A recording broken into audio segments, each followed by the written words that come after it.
I'm getting old, but I'm not old yet.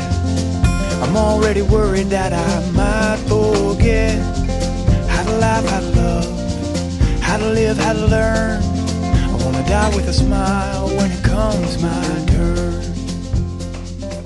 We're at last rolling into Lowell, Massachusetts here, for our purposes known as the final resting place of John L. Kerouac, Jack Kerouac. He's most famous as author of On the Road and the father of the Beat Generation, and inspired many people to hit the road with their backpacks over the last couple of generations. And I'm really, really excited to get into Lowell and see some of the places of interest around Jack's life and his obviously final resting place. But first, I'm starving. We got to get some food.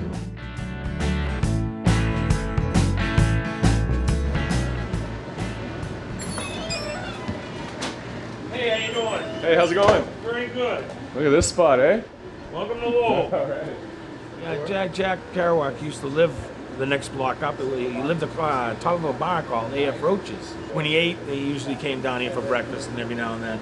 If we wanted to maybe go get more information or find more kind of locations and things Kerouac kind of related, any suggestions where we can maybe start? Yeah, I know the great place is the library. The library's got a great thing going on over there for information and anything you need basically to find your way around. You know, that's where I would head.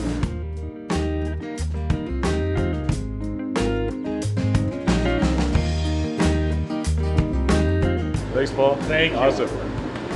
Let's go.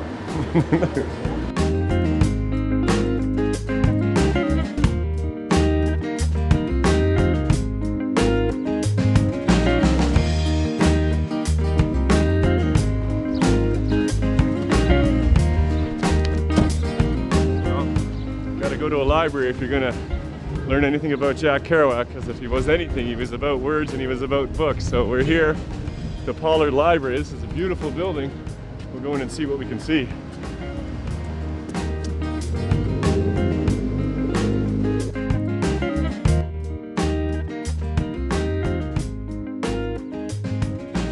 We're here at the Pollard Library with Doris St. Martin, who is the director of the library and also very involved with the Lowell Celebrates Kerouac group.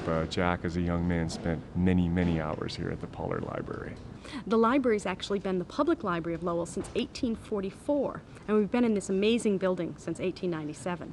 Jack actually studied here in the 20s and 30s, and so he would have been a young man at the local high school, which is only a block away, and he would have spent his time studying here. In Maggie Cassidy claims that he skipped school once a week to spend his time here in the wonderful tomes, the old books, Shakespeare, and reading all the great works of literature. So we're real excited. The library's actually been put back to its original look from that period, and so you can come in and you can sort of see where Jack studied. And what's great is year after year the same kids from Lowell High come on in and discover great works of literature in the same way Jack did, and now they discover Jack. What we're going to see right now is our archive vault, where we keep our more rare Jack Kerouac items.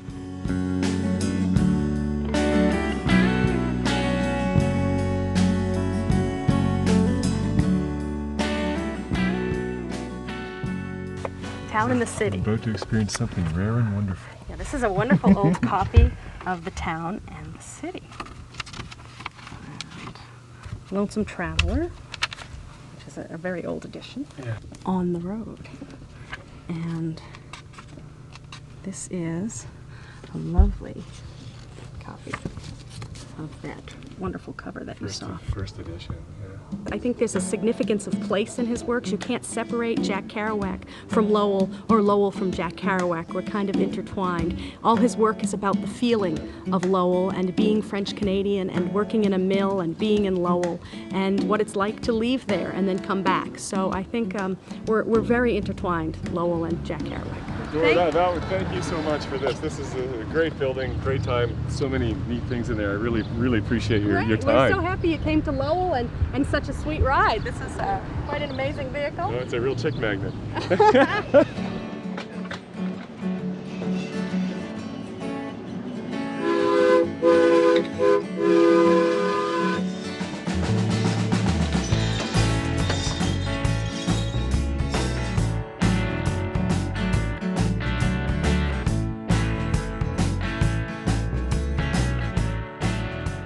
I'm at the Old Worthen pub with a nice cold pint.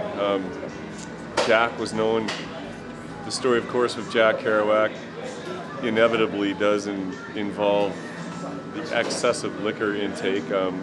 Ultimately incredibly tragic, but I don't think any trip to Lowell would be complete without at least a visit to one of the watering holes that Jack would have spent some time in. And we're sitting here at a table where Kerouac would have slugged back a few. Jack, this one's for you, wherever you might be.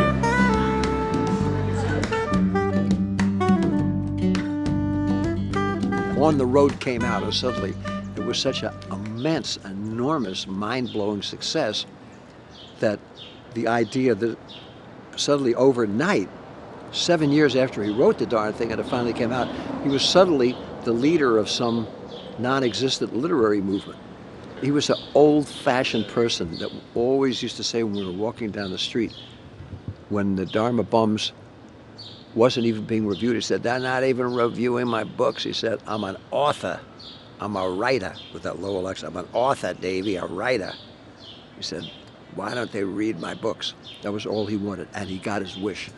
Because 50 years later, everybody almost in the world has either heard of him or has at least a friend who've read his books. And not just On the Road, all those wonderful books. You've got to interview Billy Kumansalis. Billy's brother played football with Jack. He knew him at a much earlier time in his life than I did. I knew Jack from 1956 and maintained my friendship with him up until he died, and I was his first musical collaborator and stayed with him when a lot of his friends kind of fell by the wayside when he wasn't fashionable anymore. He was, until the very end, someone who really cared, who really continued to write, and who had so much to offer the world, and who dreamed that someday his work would be appreciated. Thank you. All right. They've got to get one sentence out of that. The world's longest soundbite.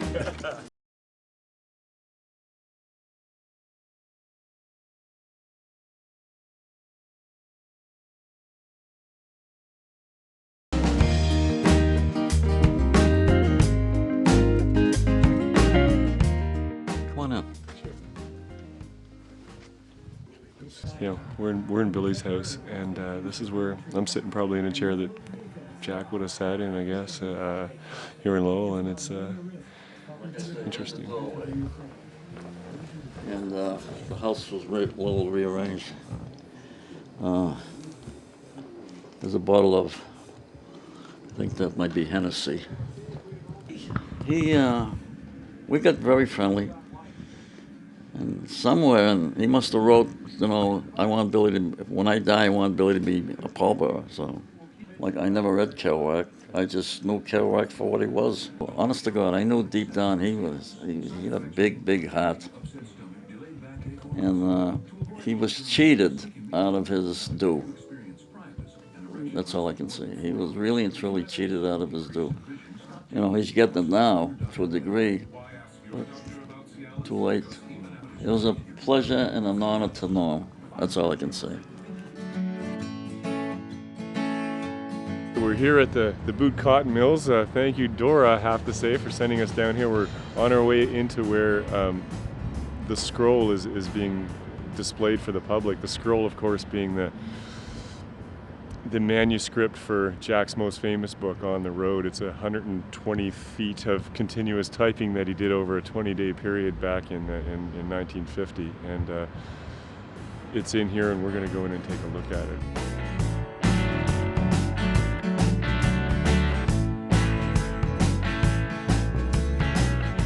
We're here at sort of the unveiling opening event here for the scroll with On the Road, and earlier today I was lucky enough to be at the media event where Mayor Bill Martin was there to say some words about Jack's work in the context of Lowell, and in the context, I think, of the bigger picture of what it means to be from here and how it can draw people to here. So if we could just get a few words from you in that context, Bill, that'd be great. Sure. Well, we're terribly excited to have the scroll here. You know, I mean, you think Jack Kerouac, obviously, On the Road is what he's best known for. Even though we in the city know some of his other works, you know, The Town and the City and Maggie Cassidy and so many others that were themed here in Lowell, On the Road is really what made him the international sensation that he is. You know, it's not that long ago that we had this major worldwide literary figure walking the same streets in the city that I've come to know and love so well. We couldn't be more proud of the achievement and the literature that he produced, and it was in no small part because he was from Lowell. You can see that in his work, and so we're proud of him as our native son. Hard to believe such a crowd here for Jack Kerouac. He might spin in his grave. He might enjoy it. He'd like the free beer. Kerouac was purely who he wanted to be, and he just was who he was. No matter wasn't judged. He didn't allow anybody to judge him. He just went off and he just did what he wanted to do. And I think it's something that's great inspiration for all of us. And I think like Kerouac specifically stands for really what that freedom is, like what we need to be to really be, what we need to be free in this country. And I think that's really what Kerouac did for us, has done for us. Has really stood for freedom. Why do we do this? We do it to inspire you and to inspire ourselves. Kerouac would want us to go forward. He's a launching pad. He's a springboard. It's not to look back. It's to take what he did and move forward, so we'll have lots of Jack and Jane Kerouacs that we can celebrate in the future. Yeah, I'm Paul Marion. I was born in Lowell. I still live here. I am a writer, and I edited a collection of Jack Kerouac's early writings. Kerouac was one of the Franco-American descendants. He was born in Lowell, and he went on to become an internationally known writer. So to bring him back in the form of the On the Road scroll is a real coup for Lowell. I mean, this is something that people know about all over the world, and we're seeing that people are coming from far and wide to attend.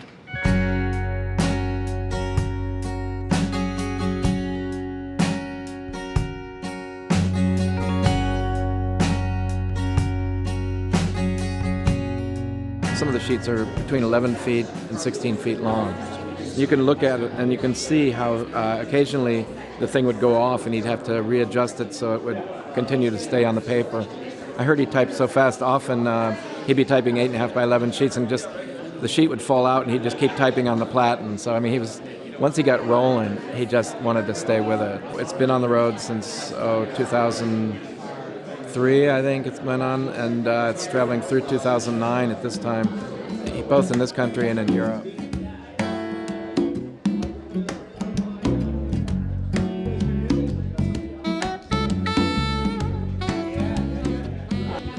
From Gregory Corso to Jack Kerouac. It says, for Kerouac, a living poet who, when he dies, will die still. I promise not to drown a bird in wine upon his death. Gregory Corso. Until you see it in a scroll format, you don't realize it. You look at a book and, it's there.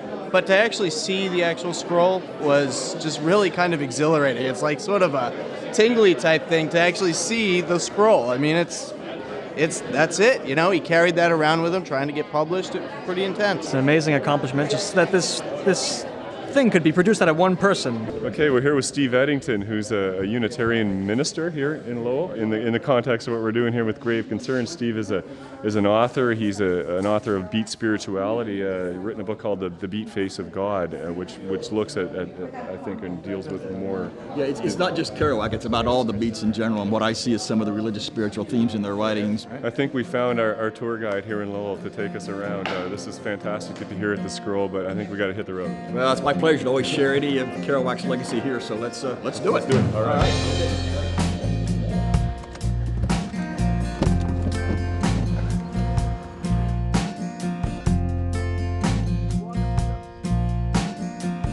Well, Jack Kerouac was an altar boy here when he was about 12, 13 years old.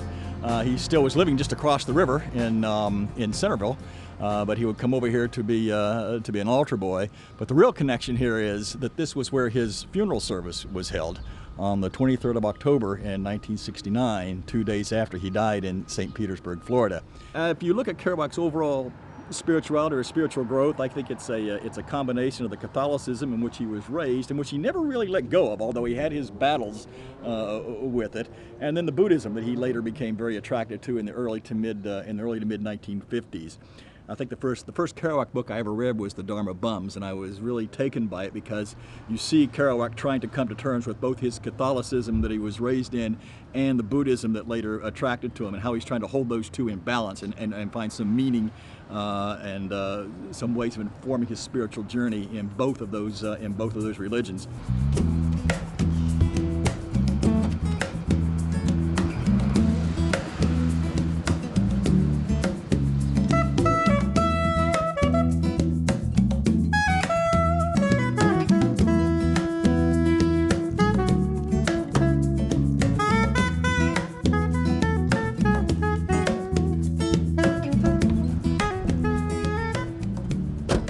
Well, we are standing in front of what is called a double-decker here. It's on Lupine Road. The downstairs apartment is number 7. The upstairs is number 9. Number 9 is where Jack Kerouac was born on March the 22nd in 1922.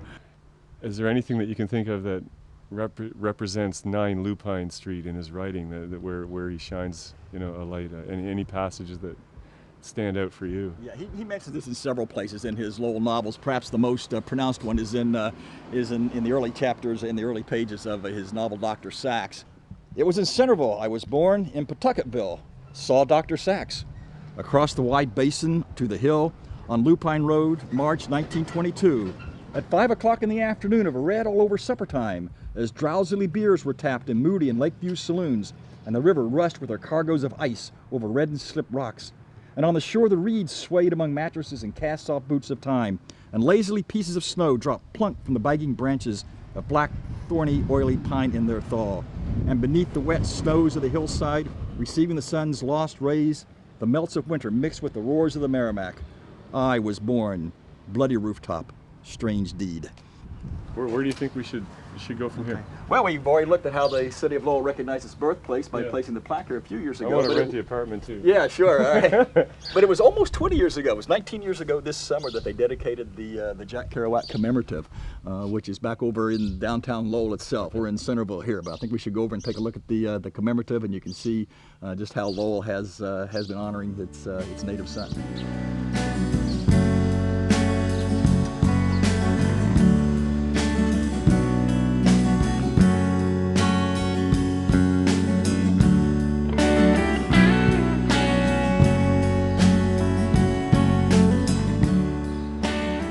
So this is, we're right in the heart center of Lowell here, and this is how the city, one of the ways the city has chosen to honor Jack.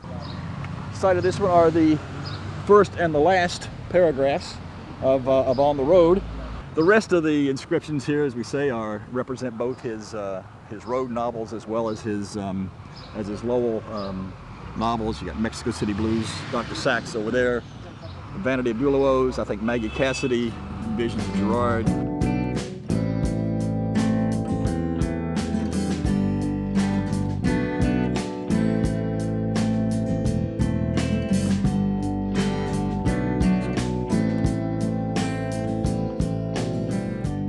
The important thing is are his words, are his writings, and that's what's being celebrated and honored and held up here. And so I think Lowell has very reason to be very proud of this spot for honoring the works, the words, the beautiful things that their native son could do with language. So we've seen his birthplace. Like I said, this celebrates his life's work. We'll now move to where his final resting place is.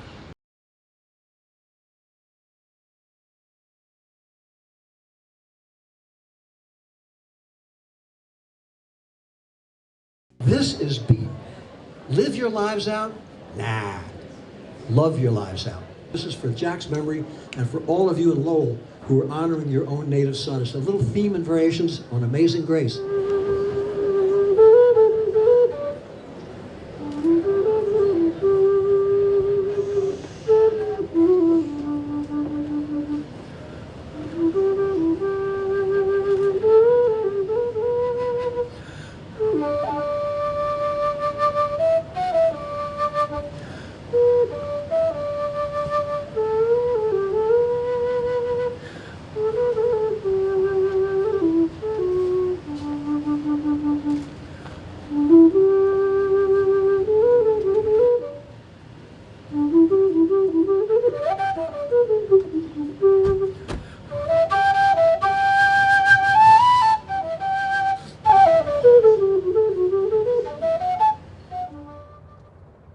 I turn to Kerouac when I need encouragement.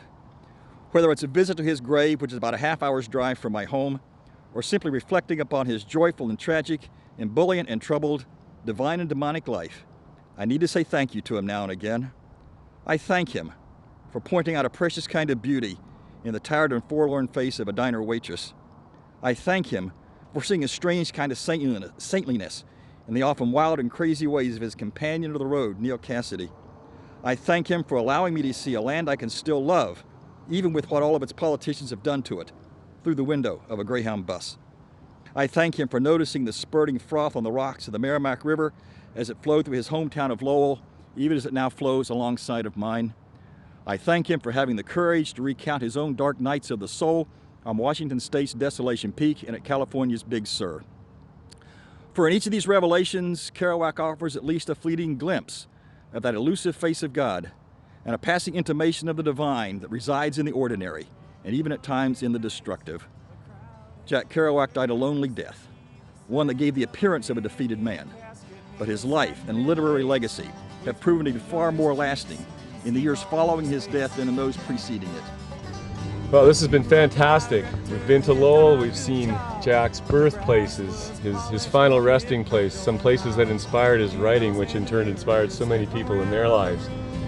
We're going to head out of town now. We'll see you next week on Grave Concerns. Death is the way of life, my friend. It ain't ever over and it don't ever end. Just when you think you got it made in the shade, the light in your eyes will flicker and fade. See, the people had come just to pay their respect to a false sense of hope of the time that they had left. The man in the casket was mostly ignored while they spoke about the weather and the children got bored. You've been a hero, a father, paid taxes and